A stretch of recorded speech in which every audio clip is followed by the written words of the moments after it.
என்னடா இப்படி ரெடியாகி இருக்கேன்னு பார்க்குறீங்களா? இன்னைக்கு என்னோட ஃப்ரெண்டோட ரிசப்ஷனுங்க. ஸோ அதுக்காக நான் மதுரை வந்திருக்கேன். வந்து ரூமில் ஃப்ரெஷ்அப் ஆகிட்டு ரெடி ஆகிட்டு கிஃப்டெல்லாம் ரெடியாக எடுத்து வச்சுட்டு ஒரு ஃபிட் செக் பார்த்துட்டு இருந்தேன். இப்போ நம்ம வந்து ஆல்மோஸ்ட் கிளம்ப போகிறோம் ரூமில் இருந்து. ஸோ நானும் என் ஃப்ரெண்ட்ஸ் எல்லாம் அங்கேருந்து கிளம்பி மண்டபத்துக்கு போயாச்சு. போகும்போதே வந்து ஃபங்க்ஷன் ஸ்டார்ட் பண்ணிட்டாங்க. ஸோ அதெல்லாம் உட்காந்து பார்த்துட்டு இருந்தோம்.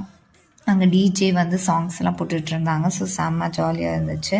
நெக்ஸ்ட்டு பார்த்தீங்கன்னா ஒரு சைடு வந்து அழகாக லேடிஸ்லாம் உட்காந்து மெஹந்தி வச்சிட்டு இருந்தாங்க. பட் நான் வைக்கலை, ஏன்னா திருப்பி ரூம் போய் ட்ரெஸ் எல்லாம் சேஞ்ச் பண்ணோம்.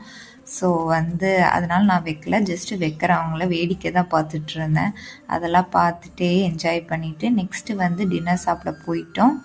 நல்லா இருந்துச்சு, எல்லா வெஜ் ஐட்டம்ஸும் நல்லா இருந்துச்சு. அதை சாப்பிட்டுட்டு அப்படியே திருப்பியும் வந்து ஃபங்க்ஷன் அட்டன் பண்ணுறதுக்காக வந்துட்டோம். ஸோ இன்றைக்கி இப்படி தான் போச்சு. நெக்ஸ்ட்டு பார்த்தீங்கன்னா சந்த மேளம்லாம் வந்துட்டு அரேஞ்ச் பண்ணியிருந்தாங்க. அதெல்லாம் ரொம்பவே நல்லா இருந்துச்சு. அதுக்கு வந்து பொண்ணு மாப்பிள்ளலாம் அந்த சைடு டான்ஸ் ஆடிட்டு இருந்தாங்க. பட் நான் அது கவர் பண்ணல.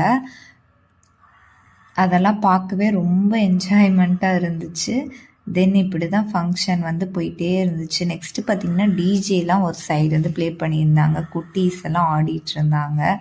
நாங்கள் வந்து அதையுமே நல்லா ஜாலியாக பார்த்துட்டே இருந்தோம். சாங்ஸ் எல்லாம் நல்லா ப்ளே பண்ணாங்க.